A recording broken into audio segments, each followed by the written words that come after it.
From Comedy Central's World News headquarters in New York, The Daily Show with Trevor Noah presents My Super Tweet 16.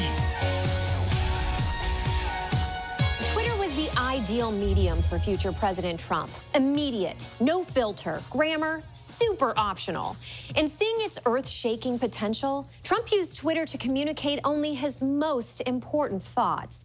Thoughts such as, the Mar-a-Lago Club has the best meatloaf in America. Tasty.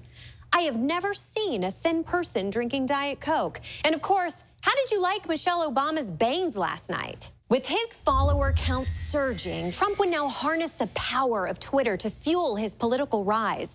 What started as just asking questions about whether the United States president was born in the United States blossomed into a full-blown run for the White House. And the media awaited each Trump tweet like the hungry little bitches they are. Donald Trump tonight, the tweet with his taco bowl. Yeah, breaking news, Donald Trump is tweeting something right now. A Twitter tirade. Has he been tweeting again this morning? I just heard. Yes, he has been tweeting again this morning. I was just told in my ear, we have yet another tweet. Another tweet from Trump? Yet another tweet. Would the weight of the presidency change Donald Trump? Not even a little. After taking office, the 70-year-old Trump kept tweeting with the vigor of a person 60 years his junior. Why? Because America demanded it. Let me ask you, should I keep the Twitter going or not? Keep it going? I think so. And so Trump continues his tweeting to this day, a sacrifice he makes for the American people.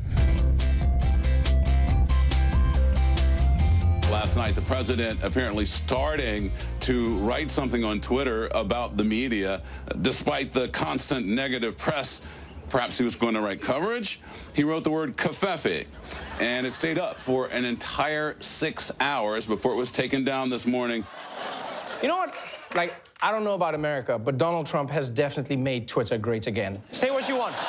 Say what you want. And I'm just going to enjoy this moment. I don't care, coverage or not coverage, I don't care. People were searching covfefe on the internet like it was a Kim Kardashian nude. People were on it.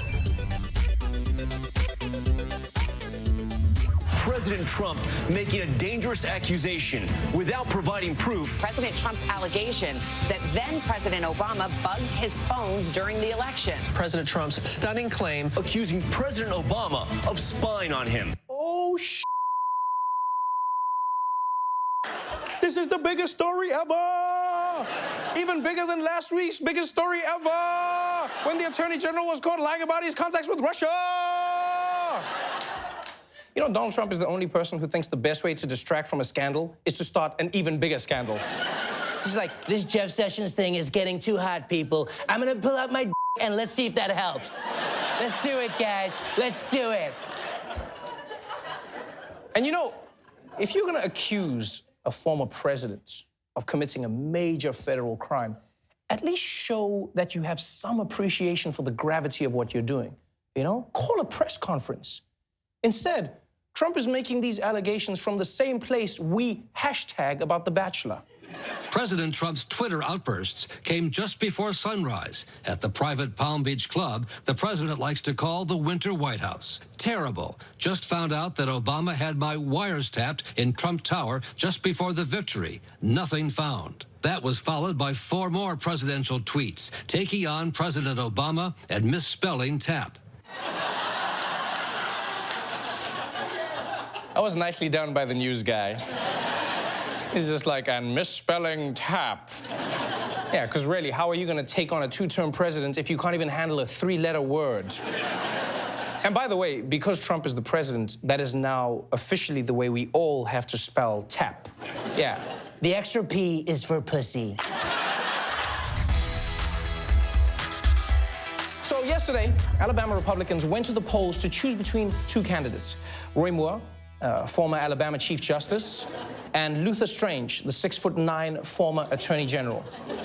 Now, the reason a Republican primary race became national news is the same reason everything becomes national news. Mango Unchained got involved.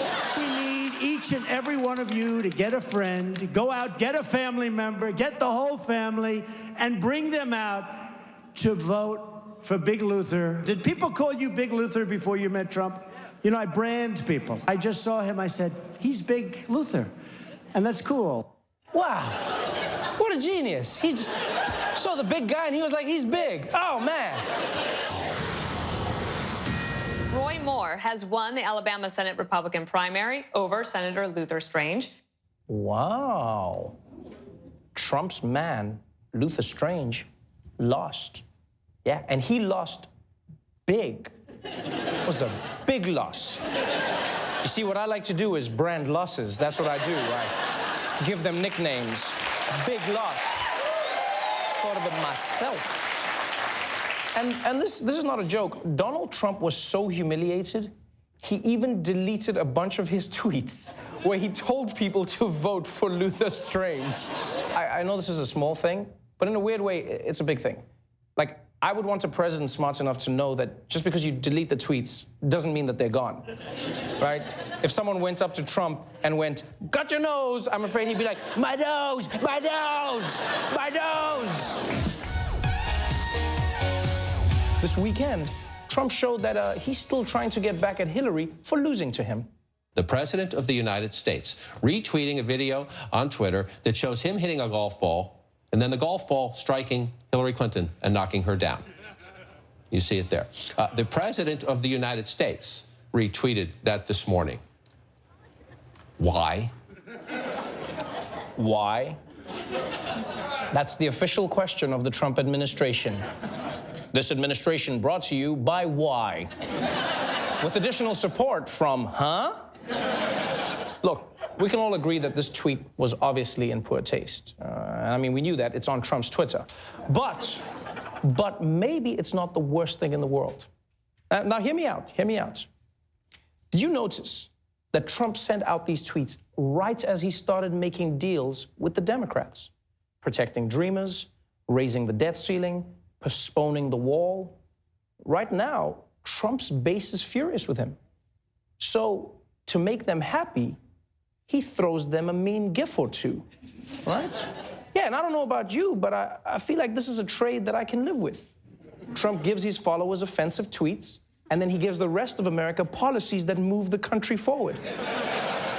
I'm just saying, if it helps, we'll even make the gifts for you, Mr. President. Yeah. If you stop sabotaging Obamacare, we'll give you this gif of you dunking on Obama, right? Look at that. Oh, Donald Trump. Oh, you can have it. You can have it. Or if you crack down on Wall Street, you can have this gif of you hitting a golf ball into Bernie's nuts. Oh, and then Bernie's like, "Joke's on you, my balls are at my knees." President Trump is a very brave man, but he does have some very specific fears. For example, he's totally arachnophobic, but of Muslims.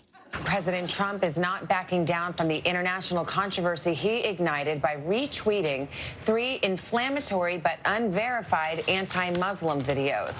One shows extremists throwing somebody off a roof. Another showed a jihadist fighter destroying a Christian statue.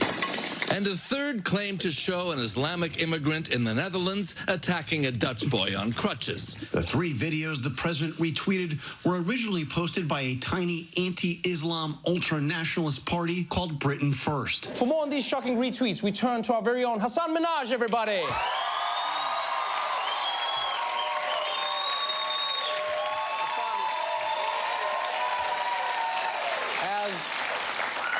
As an American Muslim, it must be troubling and shocking to see the President of the United States send out these videos. No, I'm not shocked. We were due, you know? Trump's Islamophobia is like an Eminem freestyle. You get a new one every few months, and it's slightly angrier than the last one. Here's what pisses me off. These random videos are either totally out of context or straight up false. This fringe British group wants people to think brown boogeymen are coming to kill them.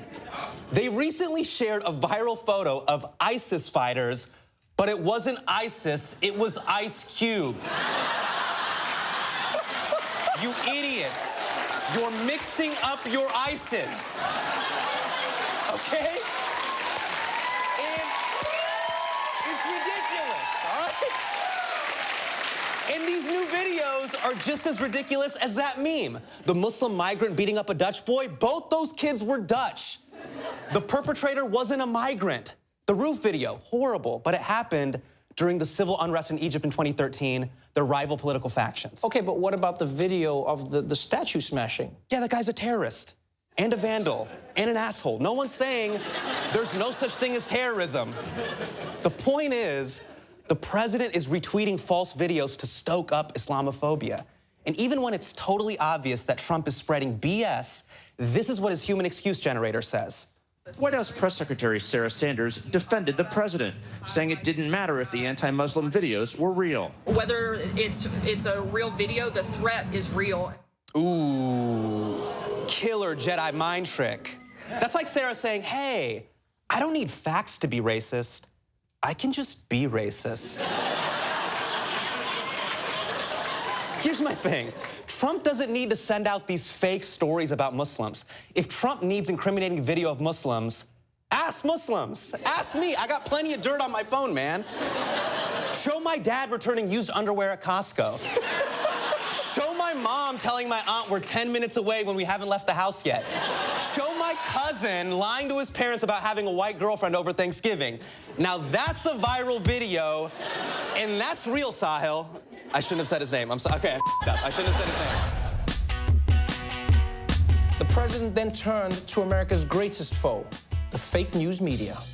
This tweet is another. It also came just moments ago from the president. Quote, I will be announcing the most dishonest and corrupt media awards of the year on Monday at 5 o'clock. Subjects will cover dishonesty and bad reporting in various categories from the fake news media. Stay tuned. Okay, that's the right way to use Twitter.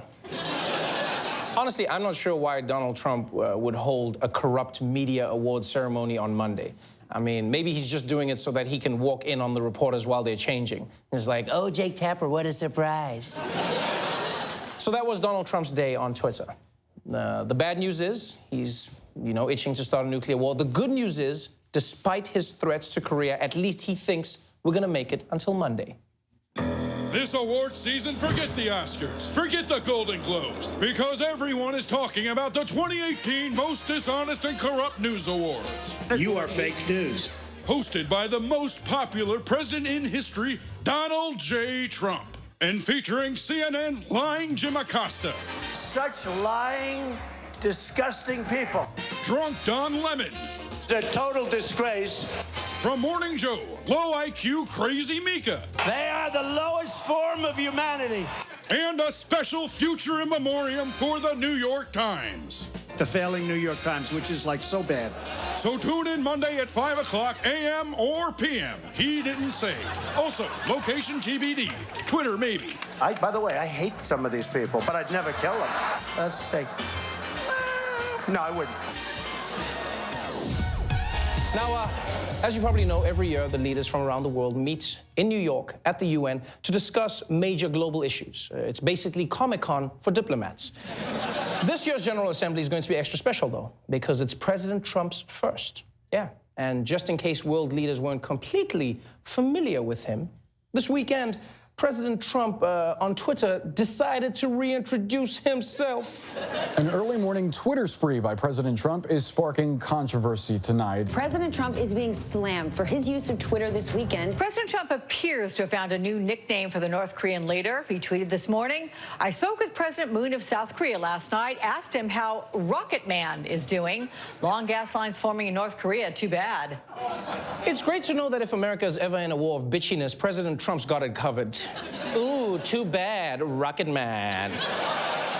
We've tried diplomacy, now we've got to try sass. Unlock the sass codes.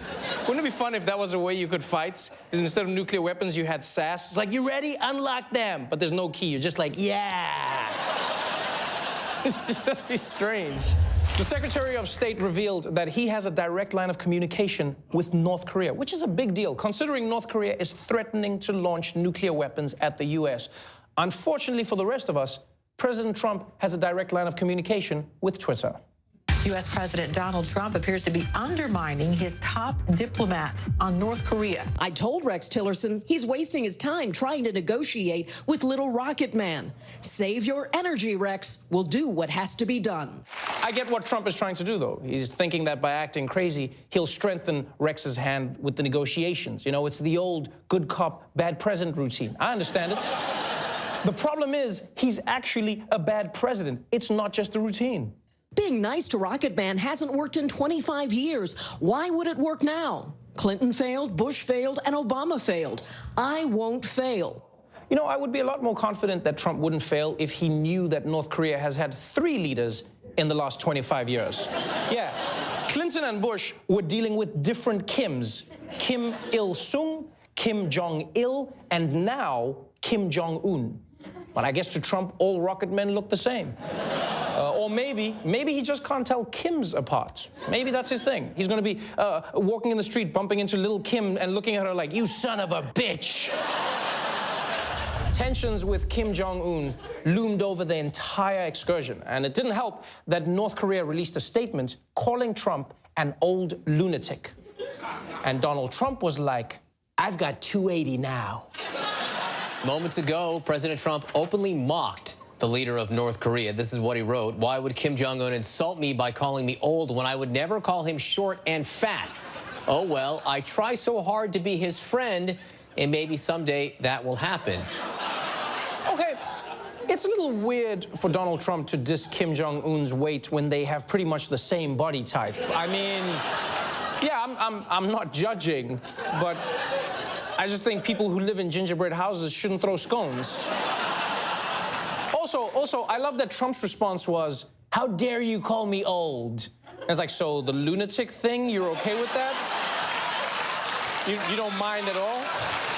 Apparently, President Trump's New Year's resolution was, "I should spend more time on Twitter."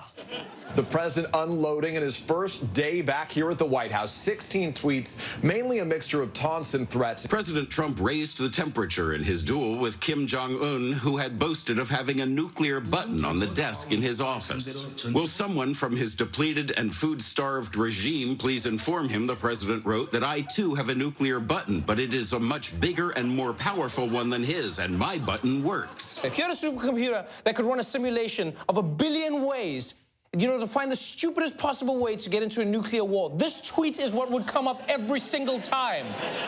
There are some things that Twitter just isn't appropriate for. Because just take a step back. Take a step back and think about what pressing the button would actually mean. Hundreds of thousands of people incinerated instantly, and they would be the lucky ones. Millions more would die horribly in the next few weeks, while any survivors would be left to suffer in the desolate world that is choked by poison ash. That's not for Twitter, people. At the very least, that deserves a Tumblr post. Let's talk for a minute about the Twitter. It's a wonderful invention, but we have learned that if you ever tweet something that offends too many people, you could get fired from your job. Or you could become president. High risk, very high reward. And once again, there's a tweet that's blowing up the news. A controversy about ESPN host Jemele Hill. Jemele Hill went on a Twitter rampage. Jemele Hill came under fire this week after she tweeted on Monday that President Donald Trump is a white supremacist who has largely surrounded himself with other white supremacists. ESPN responded with a statement. The comments on Twitter from Jemele Hill regarding the president do not represent the position of ESPN. We have addressed this with Jemele, and she recognizes her actions were inappropriate. Wow. This is the biggest controversy in sports since the Philly Fanatic sex tape. Really, really big. And now you're picturing it. For more on Jemele Hill and this controversy, we're joined by Roy Wood Jr., everybody.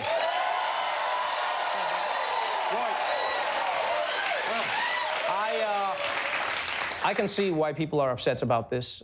She called the President of the United States a white supremacist. She did. I know, Trevor. Where could she have gotten that idea? I mean, who in their right mind would... Oh, yeah, everybody. Even Congress, they just passed a unanimous bipartisan resolution asking Trump to condemn white supremacists. Trump is the only white dude I know that had to sign paperwork to prove he don't like Nazis. Nazis aren't my friend. We're gonna need that in writing. Okay, but what about people who like this? You know, people who say this isn't about Trump at all. It's about a double standard. Imagine if a conservative had said whatever similar during the Obama years. What would the reaction be? Imagine. Oh, look at John Lennon over here, imagining. We don't need to imagine, because there was a conservative TV personality who tweeted, quote, "Obama is a racist."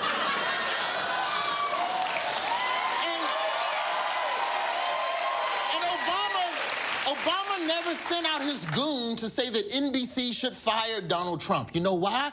Because Obama was too busy doing president stuff, killing bin Ladens and singing Al Green.